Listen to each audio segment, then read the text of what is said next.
मोठी बातमी आपण पाहूयात।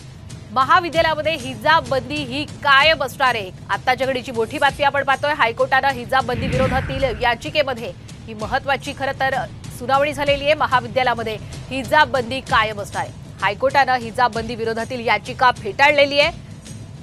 हिजाब संदर्भातला एक मोठा निर्णय मानला जातोय। हायकोर्टाने हिजाब बंदी विरोधातील याचिका फेटाळलेली आणि एक महत्त्वाचा निर्णय दिलेला आहे। हिजाब बंदीच्या निर्णयामध्ये हस्तक्षेप करण्यास नकार दिल्याचं सुद्धा यावेळी कळतंय।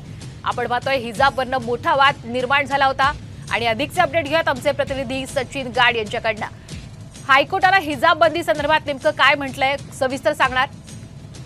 नक्कीच आपण बघतोय की चेंबूर महाविद्यालयात जी हिजाब बंदी करण्यात आली होती त्या विरोधात याचिका मुंबई उच्च न्यायालयात दाखल करण्यात आली होती। मात्र या याचिकेमध्ये हस्तक्षेप करण्यास किंवा जो महाविद्यालयाचा निर्णय होता त्यात हस्तक्षेप करण्यास उच्च न्यायालयाने नकार दिलेला आहे आणि त्यामुळे आता चेंबूर येथील टॉम्बे एज्युकेशन सोसायटीच्या NG आचार्य आणि DK मराठी महाविद्यालयातील हिजाब बंदी ही कायम राहणार असल्याचं चित्र आहे। धन्यवाद सचिन, आपण दिलेल्या संपूर्ण अपडेट बद्दल। तर महाविद्यालयामध्ये हिजाब बंदी कायम असल्याचंच कळतंय।